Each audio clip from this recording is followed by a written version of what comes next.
as we continue into our final session with that thought of hope and the waters of justice rolling on over us and through us, I want to welcome our keynote speaker, Dr. Chanequa Walker-Barnes, to the platform. Dr. Walker-Barnes is a clinical psychologist, public theologian, and ecumenical minister whose work focuses upon healing the legacies of racial and gender oppression. A professor of practical theology at Columbia Theological Seminary, Dr. Walker-Barnes is the author of I Bring the Voices of My People, A Womanist Vision for Racial Reconciliation, and Too Heavy a Yoke, Black Woman and the Burden of Strength, as well as nearly 24 journal articles and book chapters in theology and psychology. Dr. Chanequa began her career as a clinical psychologist, earning degrees from the Emory University, her undergrad in psychology and African American studies, and the University of Miami. She began her career as a research psychologist who focused on ethnic minority families, African American adolescent development, and health disparities. Being called to ministry, she left her tenure-track faculty position to pursue an MDiv from Duke University and use that to broaden her focus to racial and gender justice issues. She blends her unique background in behavioral health, theology, and race and gender studies to advocate for the healing and justice in and beyond the Christian church.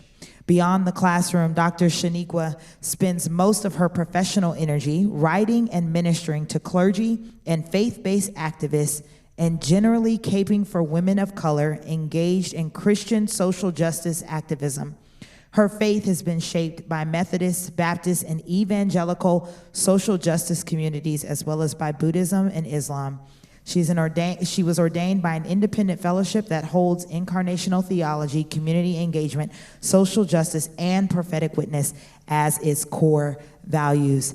Will you join me in welcoming our keynote speaker for today, Dr. Chanequa Walker-Barnes?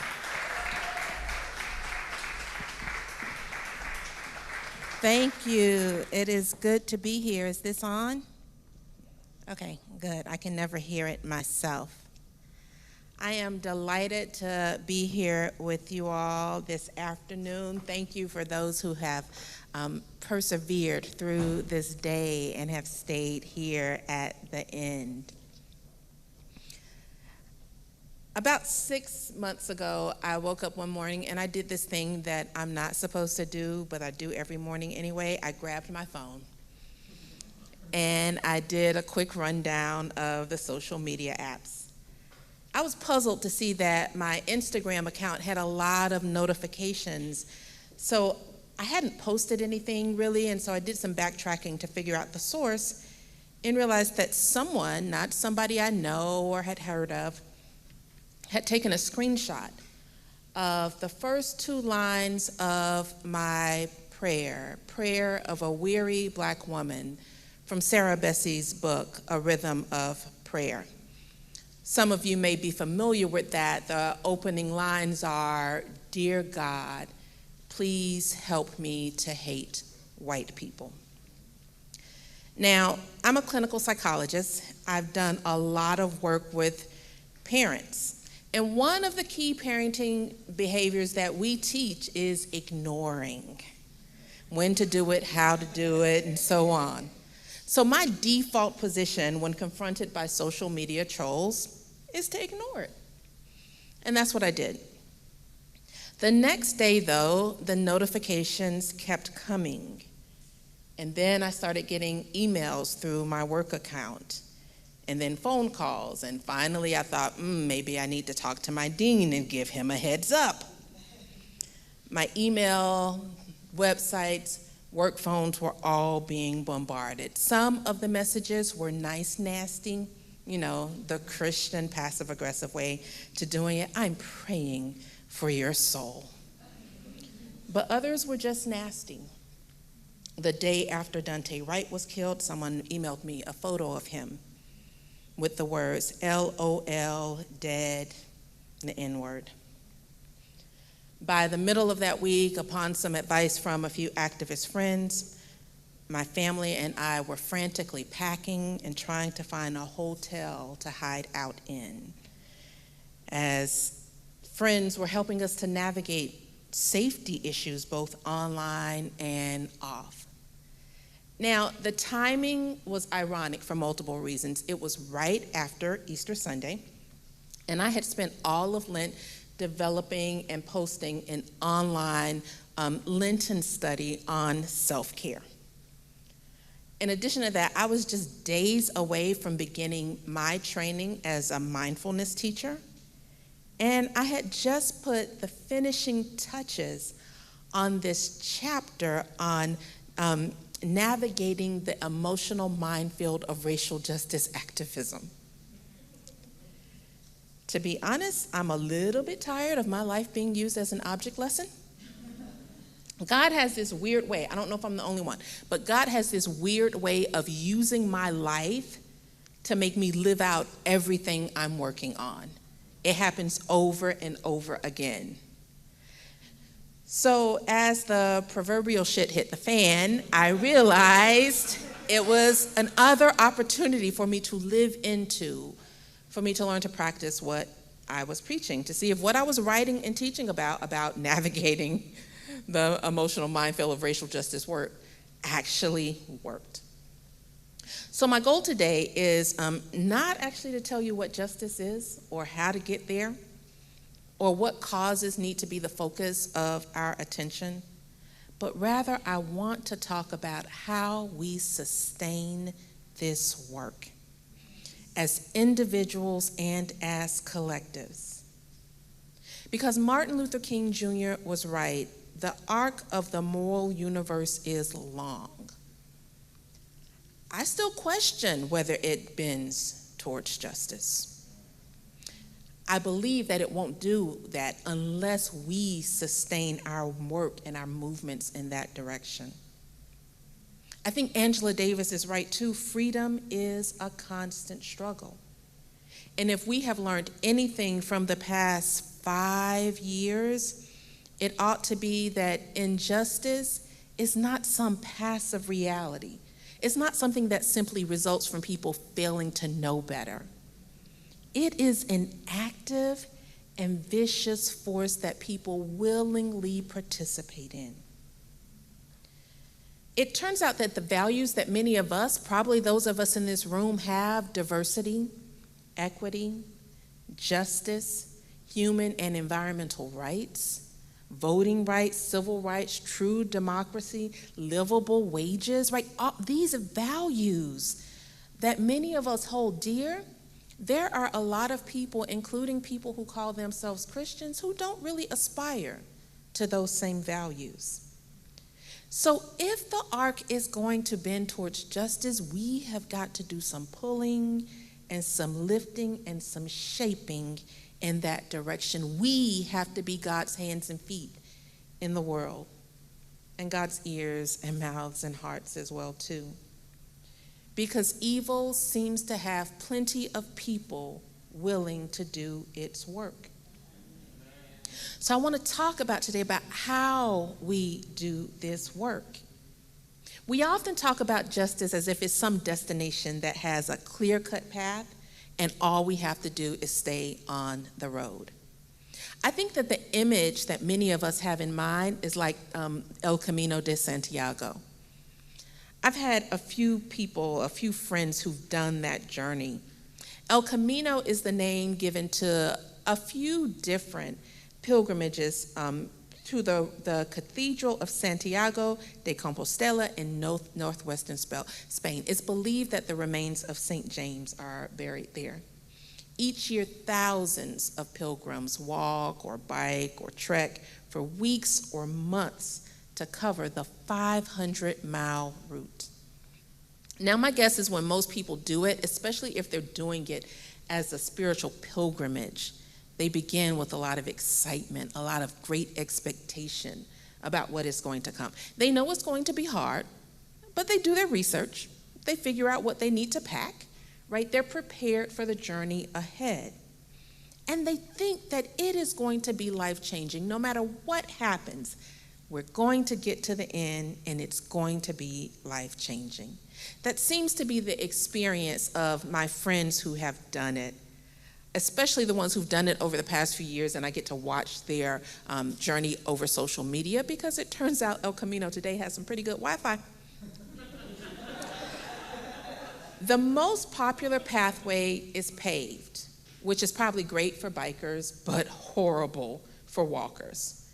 After a couple of days of walking on paved asphalt, especially if it's in the summer, the pain sets in. Blisters form, joints and ligaments and tendons begin to tear and ache.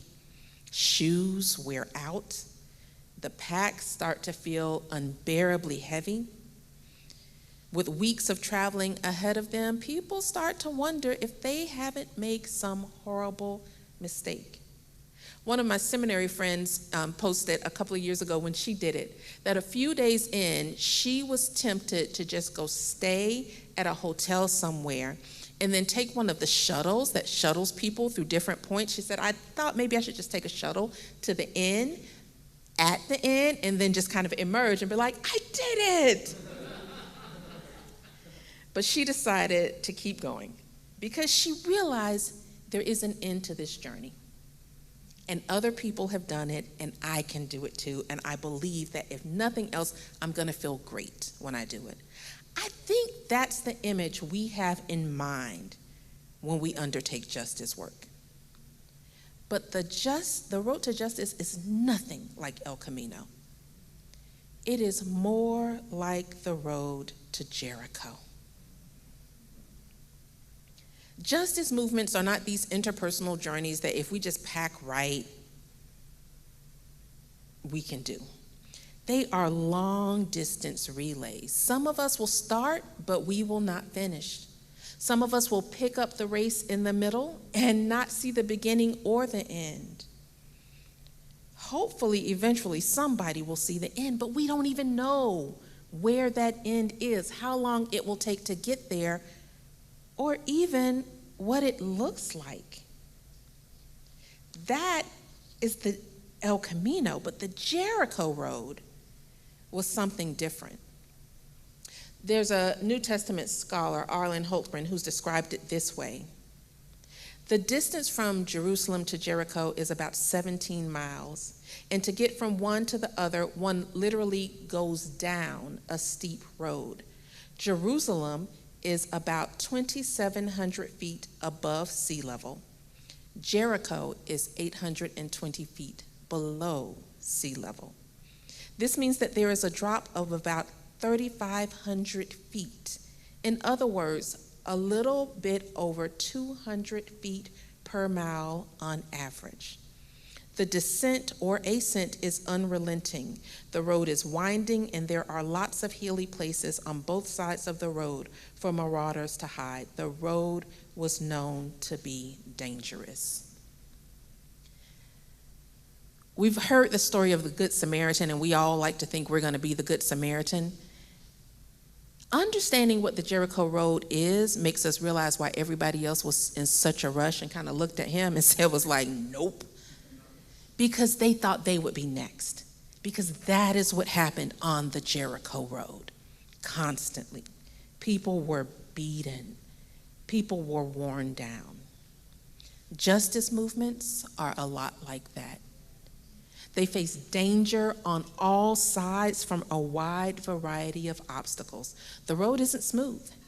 It has boulders and breaks and sinkholes. Some parts of the journey require extra energy and strength. Sometimes the damage to the road is so bad that we actually have to stop what we're doing and do some building and repair work.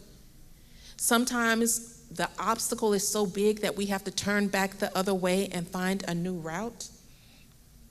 Sometimes we have to retrace our steps. And then there are the robbers, the people, the organizations, and the systems that are conspiring to attack us and to bring our journeys, our movements to an end. Some of those folks might be disguised as our co-journers on the road. That's the Jericho Road. In fact, justice movements are even worse because the destination still isn't clear. We don't know where it is, if we'll ever reach it.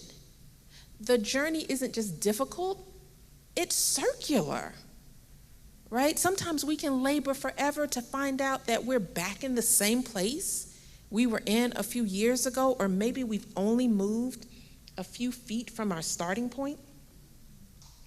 We often talk about the language of beloved community, but the way there is not always full of peace and friendship.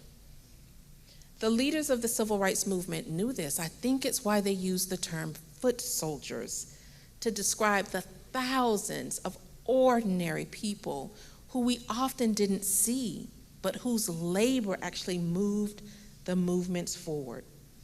Now today we're uncomfortable with this term because it has these militaristic overtones, but the reality is that the path towards justice often resembles a battlefield. There are bodies lying all around.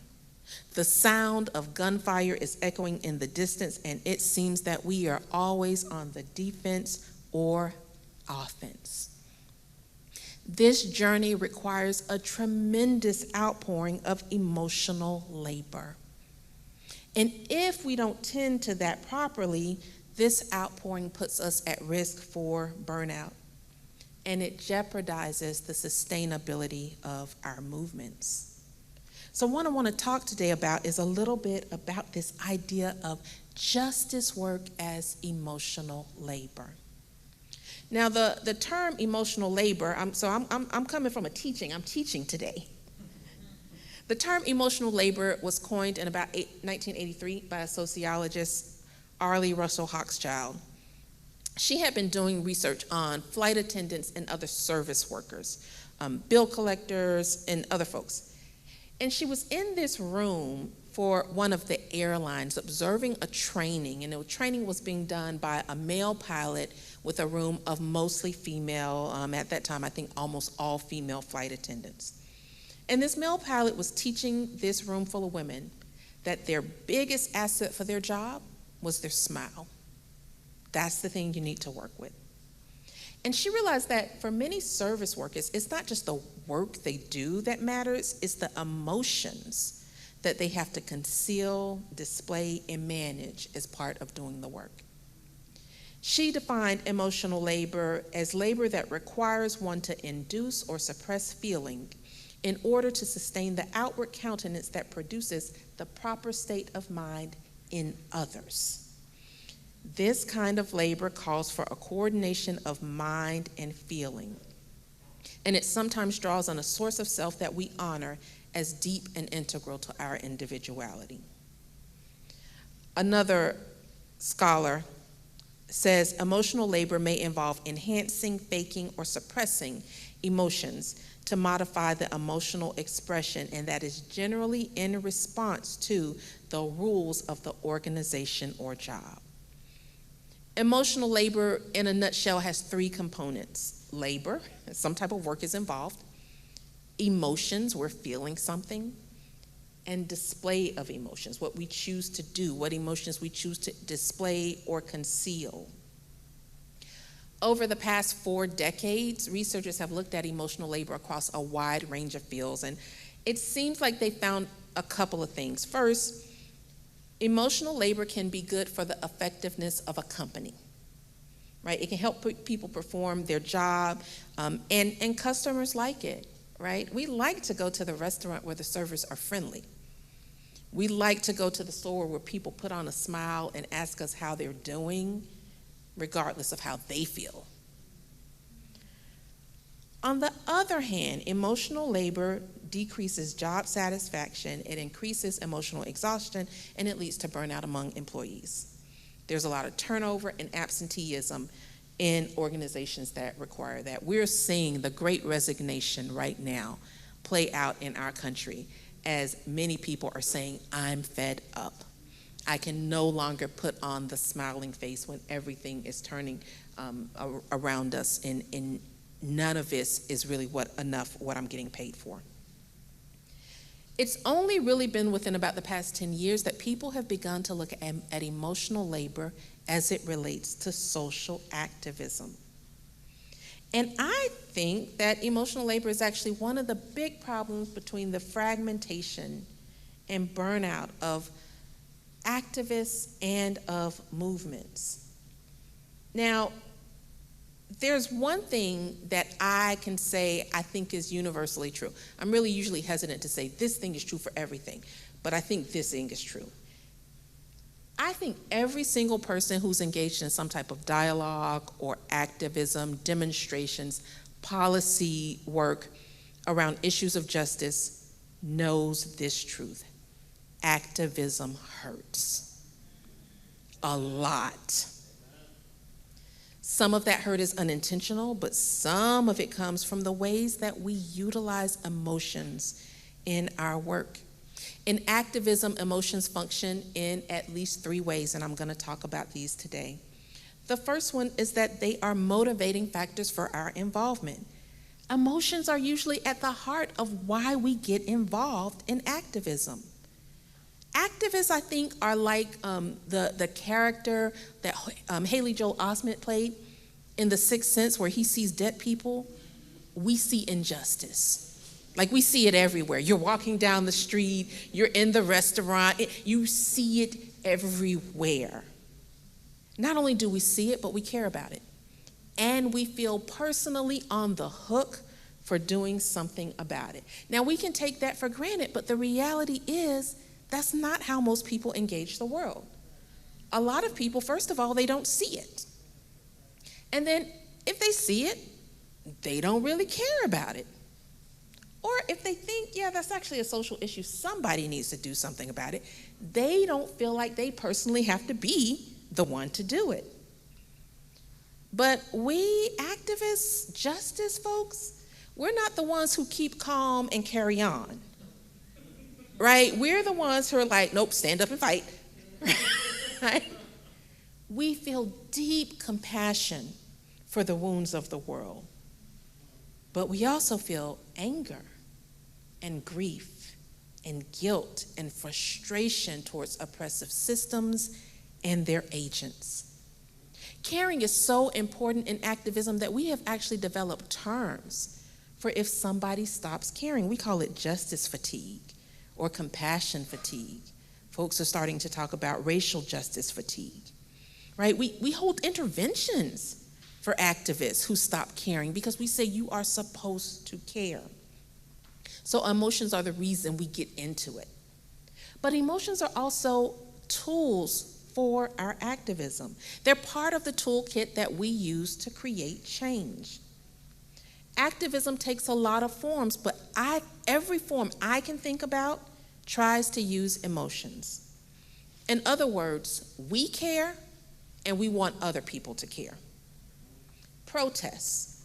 Protests are acts of moral drama that are designed to captivate the imaginations, the moral imaginations of ordinary people to get them to care about an issue.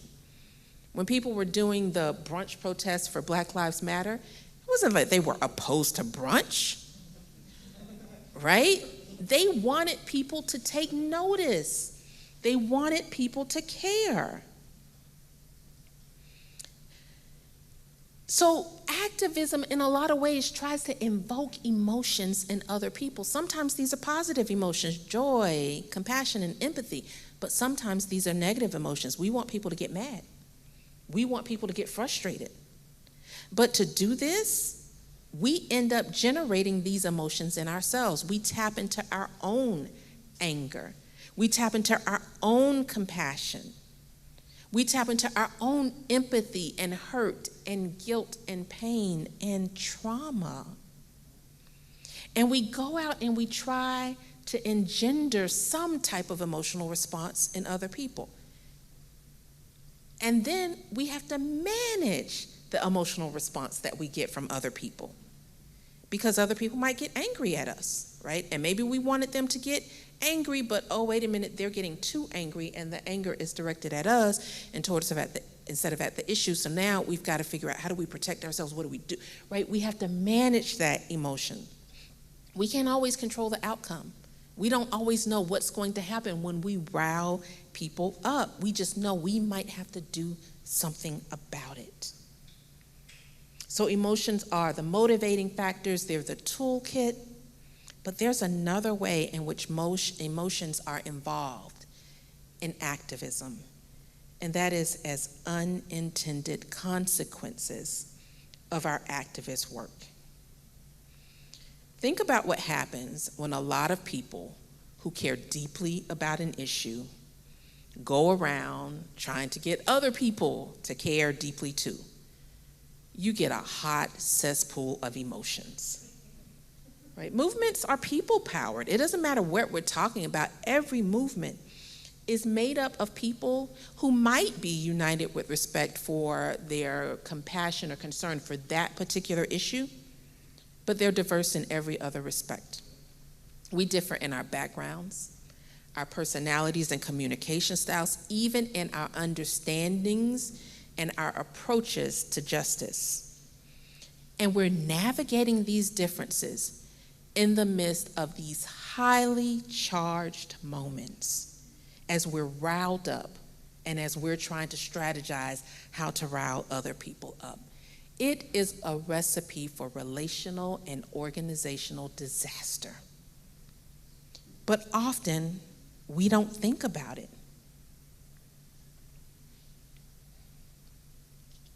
So let me talk a little bit about what some of the ways of this emotional justice of activism, and I want to give some examples and make this come alive, but especially, I think Paula said in the introduction, I'm a womanist theologian. And one of the frameworks that womanists use is intersectionality, right? In particular, intersectionality that is rooted from the lived experience of Black women. And intersectionality is deeply important when it comes to understanding the emotional labor of justice movements. Because the thing is, when we come to justice work, not all of us come from the same place. One of intersectionality's core insights is that we occupy different positions of privilege and oppression. Intersectionality is especially concerned with women of color. It is rooted in, it is a framework developed by and for women of color. It gets hijacked a lot to try to serve other people's interests, but it's about us. It's about people whose lives are constrained by multiple forms of oppression, right? At a minimum, racism and sexism. But we could also say classism and heterosexism and xenophobia and ableism and ageism. We could name a whole bunch of isms. It's one thing to live an existence at an intersection, right? That's hard enough. Try being an intersectional activist. Somebody who lives at the intersection, who is actively engaged in trying to dismantle the oppressive systems that empower us, often together with people who are privileged by those very same systems. Justice movements are not utopias. They are marked by the same forms of oppression that exist in broader society. Engaging in racial justice activism, for example, does not inoculate white people from racism. Engaging in gender justice and equity work does not inoculate men or prevent men from being sexist or heterosexist. Women of color in these movements often find ourselves targeted by gendered racism and racialized sexism by the same people who are supposedly working to eliminate those dynamics in the world. A few years ago, I was actually working on what's the second book? I Bring the Voices of My People. I was working on Bring the Voices of My People. I did a lot of my writing in this co-working studio, and my favorite spot was it was an open area in this upstairs alcove. There was a conference room right beside it. And the design of this place meant that I can often hear the conversations of groups that were in these conference rooms. One day I was working and this church group came by. I knew they were a church group because they had on skinny jeans and flannel. That's a ministry team right there. I know that team. All right, so they walked by. It was a group of about 7 to 8 people. Everybody on the team was white except for one black woman. And as they worked and talked, I was like, yep, I was right. That's a ministry team. They were the media team of a local church. I couldn't figure out which church. I actually wasn't trying to. I was trying to actually work. But I figured out they were the media team of this church, and they were planning the next week's service. I'm trying to ignore them, trying to stay on my work, but then something happened that grabbed my attention. The leader of this group had been a white man, I could tell from the voice. And I heard the white male leader say something, and then I heard, maybe I felt, a dead silence come over the room. And then I heard the black woman's voice. But it was in a very low, soft tone. And after that, I heard a white woman's voice, also in a low, soft tone. Now, I couldn't make out the words or what was being said, but I've been black all my life. And I know what it sounds like when the racial air gets sucked out of a room. And I was sitting, I said, oh, something happened. What did he say? And so now I'm not working at all, right? Because I'm just like, what is going on? A few minutes later, I hear the sister excuse herself to go to the bathroom, and she comes out of the room. Now, my misogynoir radar was all the way up. Now, I wanted to work. I'm an introvert, y'all. I'm like an all the way introvert. And I'm like, I want to just mind my business and work. I'm here in a co-working studio so nobody can find me, right? That's why I'm in this space. But I felt like something just happened to this sister. I got to say something. So when she comes out of the bathroom, I introduce myself and I say, are you okay? I've been a black woman on one of these all-white ministry teams. I know what that feels like, and I just have the feeling that something just happened to you. And she gave a big sigh. And then she shared that in the middle of this conversation about the logistics of the next week's worship session, the leader had suddenly turned to her and asked her about the cultural implications of her hair. Think about that. She's at work, in ministry, minding her own business.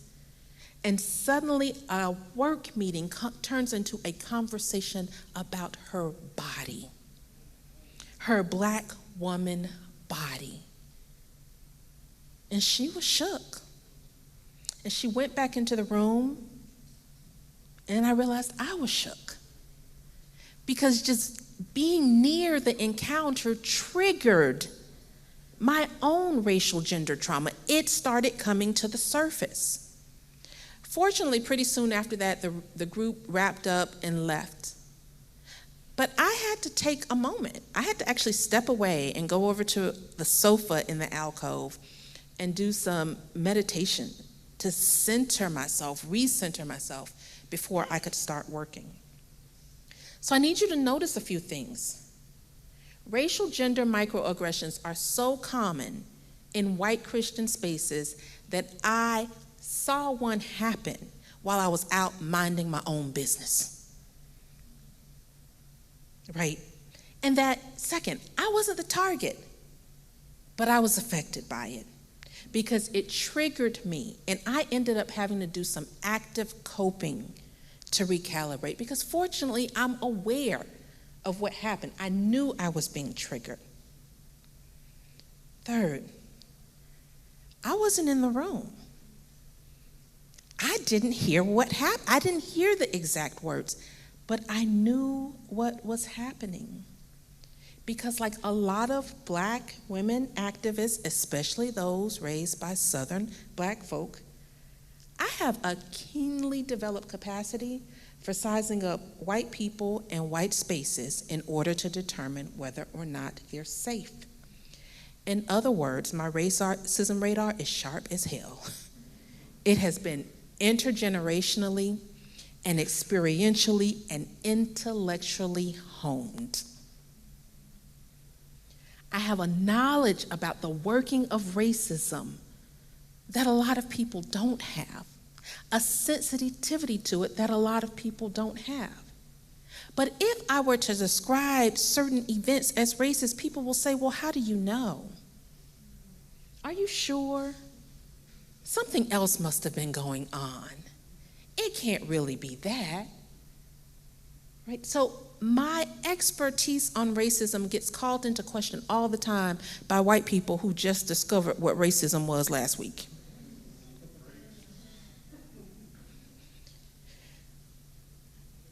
I also moderate a Facebook group. It is a group for women of color who are in predominantly white Christian social justice spaces. So shortly after that accident, I put a post up asking members of that group to describe what sources of stress do you experience in these organizations. I'm going to tell you some of their responses. Feeling the need to accommodate or apologize for white guilt and white privilege. Being silenced and spoken down to by men of color. The stress and exhaustion of having to constantly take time to frame and reframe content in ways that it can be received by white Christians, especially those in positions of authority. Having to confront people graciously after being the target of microaggressions. Having to do the work of proving white privilege and white supremacy. Being asked for help on race issues for free by white organizations, or being expected to take the lead on racial justice issues when that is not part of the job description. Constantly having to leave children and family life aside, but then losing relevance in the movement when they make a choice to prioritize their family. Seeing men of color, white men, and more assimilated women of color advance faster because they fit into white patriarchal expectations of leadership. Losing women of color colleagues each year because of racialized fundraising models. Being labeled the angry brown woman or angry black woman. Being pitted against other people of color. Having to code switch constantly and tone down one's ethnicity. Risking losing relationships when opening up hard conversations about race or when forced to confront people about microaggressions. Finding physicians and therapists who understand the unique sources of stress and what kind of support women of color need. Watching friends and co-organizers burn out. Being afraid of losing opportunities and missing paychecks because of outspokenness on social issues. Being sexually assaulted by white men and men of color who are leaders within movements and organizations. These are not new experiences, and they're not unique to Christian organizations. Multiple writers in the groundbreaking anthology, This Bridge Called My Back. How many people have heard of This Bridge Called My Back? You must read this book. It is one of the foundational texts on intersectionality. Before Kimberly Crenshaw came up with the term, she developed the term to give language to what women of color were already doing. And one of the early works is This Bridge Called My Back, which is a compilation of writings by women of color across the racial spectrum, women of color in the US who essentially had walked out of largely white, feminist-led organizations, and men of color-led racial justice organizations, because they said in neither of these spaces are our concerns being heard. And so this book arises out of this. One of the editors of the book, Sherry Moraga, she writes in one of her essays, "Another meeting. Again, walking into a room filled with white women, a splattering of women of color around the room. The issue on the table, racism. The dread and terror in the room lay like a thick, immovable paste above all our shoulders, white and colored alike. We, third world women in the room, thinking, back to square one again. How can we, this time, not use our bodies to be thrown over a river of tormented history to bridge the gap? It doesn't matter if we're in feminist spaces or faith-based organizations or black male-led organizations. Women of color often find ourselves in the position of having to bend and contort ourselves to enter, fit, and remain in movements that are largely controlled by white and or male power. When white and male hegemonic ideals dictate organizational cultures, strategies for organizing, fundraising possibilities, and patterns of leadership, the capabilities and leadership of women of color are always questioned, demeaned, and dismissed. So if we think about justice work as a battlefield, if we allow ourselves to embrace that movement, then what I want to offer is that for women of work, women of color, engaging in justice work is like volunteering to be a commander in a battle that is taking place in our front yards while regularly being hit with friendly fire from all of the people who are supposed to be on our side, including from men of color who are trying to get their piece of the patriarchy pie, from white women who unconsciously act out white privilege while demanding gender loyalty from us, and even sometimes from other women of color who are so accustomed to having to fight that they readily turn their resistance on their own kind. Alice Walker has a book called The Way Forward is with a Broken Heart. I think that is true of justice work of any kind. The way forward is with a broken heart. Emotional labor is an inherent part of what we do. But we've got to start thinking about this intentionally. Now, today I'm not going to offer any answers on what to do with this, but I do want to raise some questions for us, for you to take back to your organizations, your communities, the collectives in which you do the work. I think we need to question whether the emotional labor of justice work results in increased effectiveness of our movements. Remember, in the corporate world, the emotional labor of employees increases the bottom line of the corporations. We need to ask if that's the same for justice work. If so, under what conditions? In other words, when is it helpful to our movements and when is it harmful?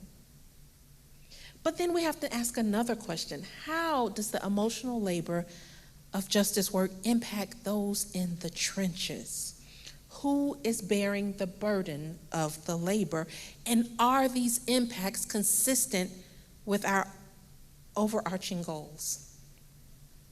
It is one thing for a for-profit corporation to decide that employee health is collateral damage for the corporate bottom line, but for justice movements, do we not want congruence between our ends and our means? If so, how do we achieve that? What does it look like to make sure that the people who are most marginalized by injustice aren't also bearing the inordinate emotional work of justice work? What might adequate support and compensation look like? There's some research showing that if people are compensated well, if they are supported well, then emotional labor does not necessarily lead to adverse impacts on health. What do we need to do for the marginalized within our communities that are bearing the emotional load? What does that look like then? What does it require of the privileged? What does it look like to support the oppressed? The way forward is with a broken heart. So 6 months ago, when I was in the throes of the battle, and it never comes at the time when you're expecting it to come, right? You're just minding your business, and then suddenly there you are. One of the things that I decided to do was I said, oh, I know what I got to do now. As folks were saying, well, what are you going to do? Are you going to step out and speak? You want to get on this TV show, or you want to? I got the hookup at MSNBC or CNN. I can get you in front of the cameras. I can get you on the radio. I said, nope. I'm going to focus on myself. And so what I did, because I knew I was triggered and I was afraid, right? And I will tell you, in many ways, something like that is life-changing, because this is what trauma does. It shapes the way you continue to see the world. So this space even, who's going to be there, right? Wondering, am I going to be safe in this space? What requirements do I need to start having of conferences from now on about my safety? How do I need to think about and anticipate the harm that could happen? So part of what I did was I knew that I was triggered, and I knew that my stress response was activated and that it was doing damage to my health. I'm a 2-time cancer survivor. I have to think about these things really intentionally. And so I said, okay, draw inward. Do the things that I need to do to focus on my health. And so all the things I normally did to take care of myself, I doubled down on. I did more meditation, not less, right? I did more intentional eating healthy, more exercise, more making sure I get sleep, including, wait a minute, I'm having trouble going to sleep and the melatonin ain't working anymore. Let me call the doctor. Right? It was all of those things to make sure that I could not just take care of myself, but I could continue the fight and not burn out of the movement. Because if we continue to burn the foot soldiers out of the movements, we won't have any movements left. That's all.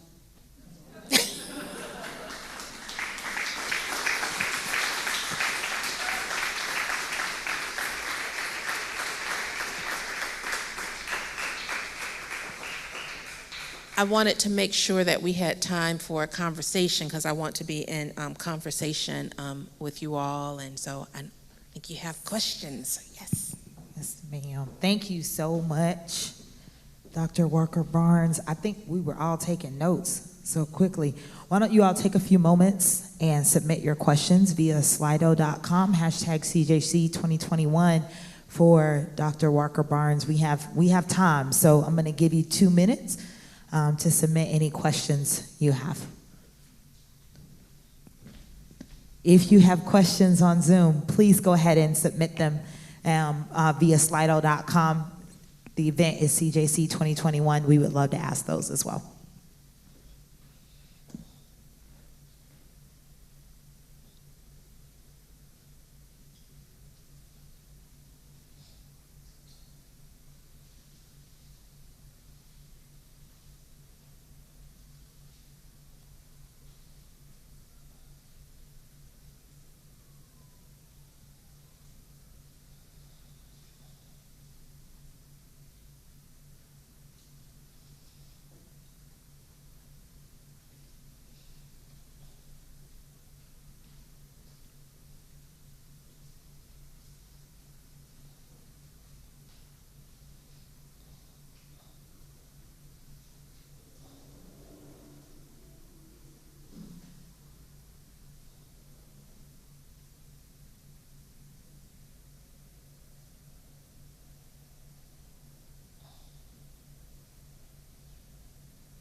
All right, they are coming in. I'm going to start asking.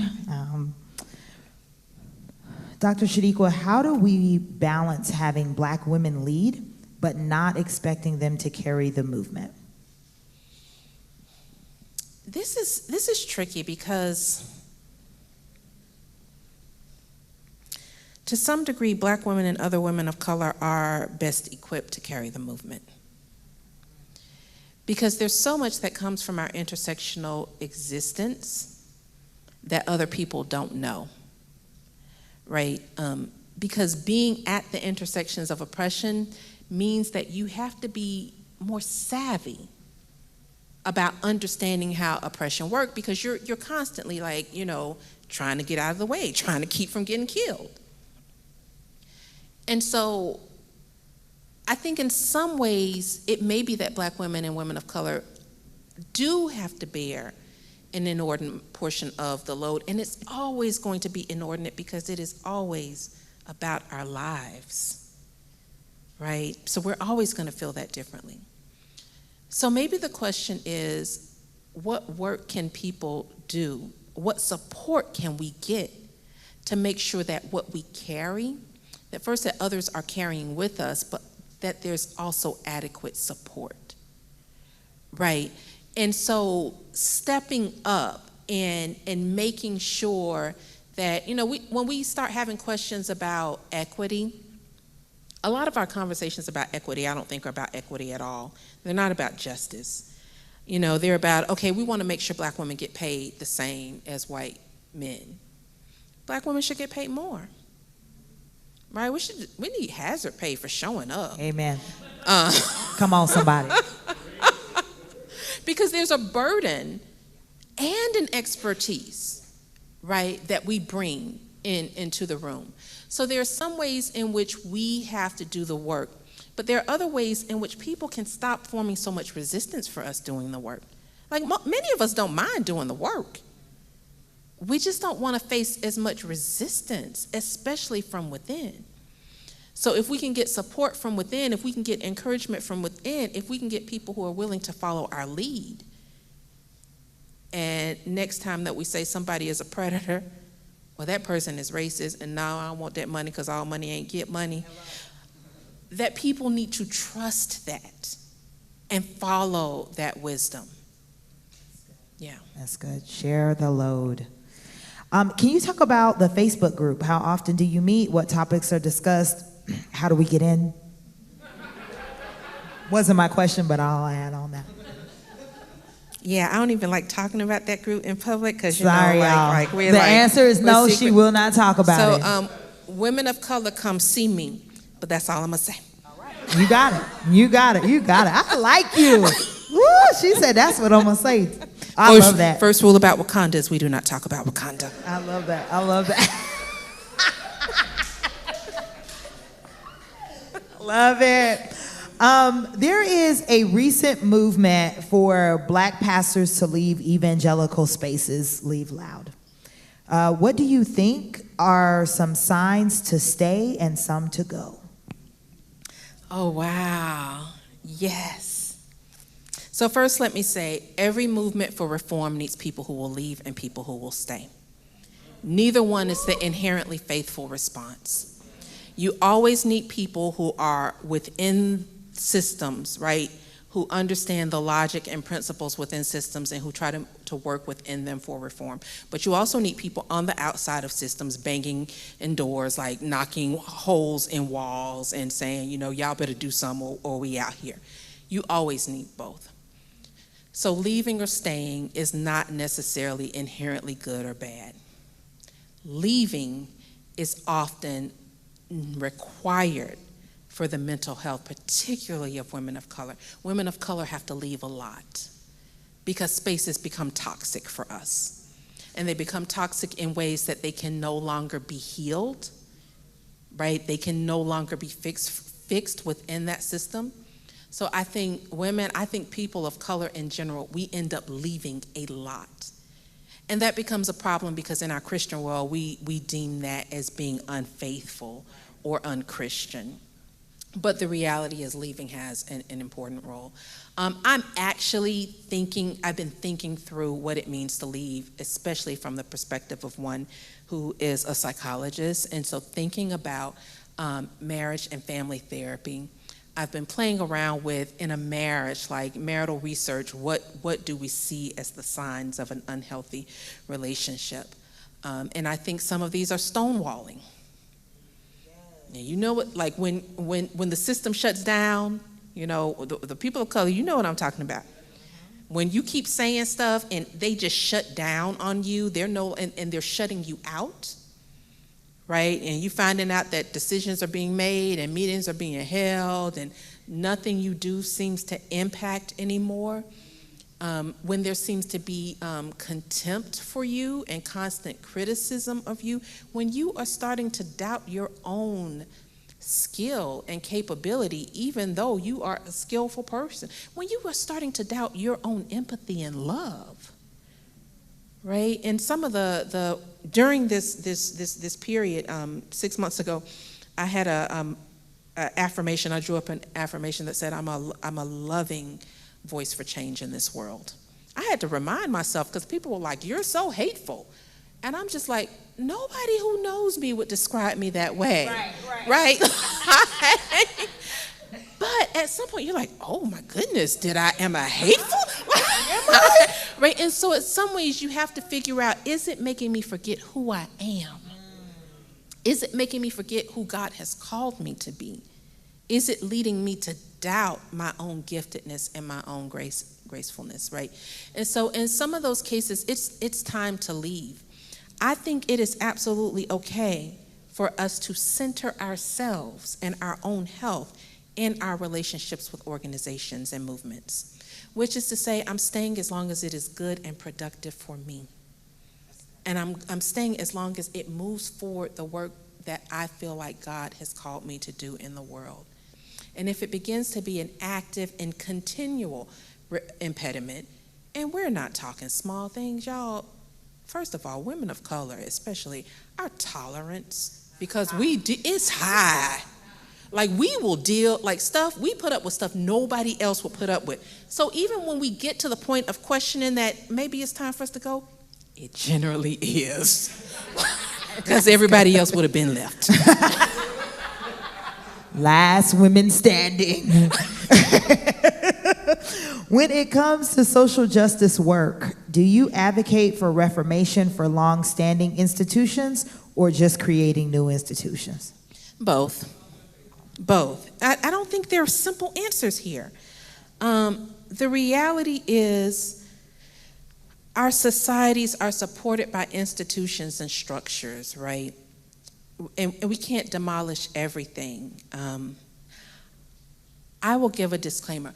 I read a lot of dystopian stuff, right? And a lot of sci-fi and fantasy. So when I start thinking about what it would take to actually tear down, I'm like, oh no, that doesn't look good. I start thinking about books. I'm like, oh no, I don't want Dune. No, I don't want that world. And so complete destruction of the world, right? So I don't think it involves that. I don't think that's even realistic, short of either Armageddon or Jesus coming, right? Those are the only two ways I can imagine everything gets torn down, which means we have to try to do some reformation work. We have to hope that God has some redeeming power still, and that long-standing institutions can be redeemed. That's a hard faith. It's hard, and I'll be honest. On my worst days, I'm like, God, it ain't happening. Tear it down. But there are such tremendous signs of hope. Like right now, we're focused on 2016, that election, and January 6th. But 2008 happened too. Right? And the vast majority of us never would have thought that a black man named Barack Hussein Obama would get elected to the White House. Right? There's always progress. Progress isn't linear either. we step forward, we step back. Hopefully, we're eventually inching our way forward. But freedom is a constant struggle, and we just have to be prepared to continue to fight for what we want to see happen. So I think it's always that we need to have a diverse array of opportunities. Now, I'm going to say, too, though, we need to say when something is evil, it needs to be handed over to the evil one and just go on and shake the dust off our feet, too. That's an important skill, too. So that's not to say always keep hope alive inevitably, but it is always to say there is hope. There is hope, yeah. How might churches that, oh, I feel like this question is so fiery. How might churches that don't ordain women to leadership roles incorporate their voices better? I guess other than to start ordaining them. I guess they'd like a different answer. But how do they incorporate their voices better? I mean, you're basically asking how can we bring them into a place where there's still a ceiling, like Greg talked about earlier, right? And so you have to start working on getting rid of the ceiling. And ordination is just a start. There are a lot of places that ordain women but don't necessarily empower women in leadership. You can be ordained, but you can't be the pastor. You can be a pastor, but you can't be the senior pastor. In some denominations, it's easier to become a bishop than it is to become a senior pastor as a woman. So you have to do the work, and you have to really begin inwardly. Right? Sometimes the focus is on empowering other people within oppressive systems. What about changing the oppressive system such that the empowerment happens naturally? So what do we do to work on the issue around women's ordination? What's the theology that's preventing that, right? And how do we begin to try to change that theology? All right, you all, thank you so much. There are more questions, but I hope Dr. Walker-Barnes can stay a minute. But thank you so much for being here. Thank you. You all join me in thanking her.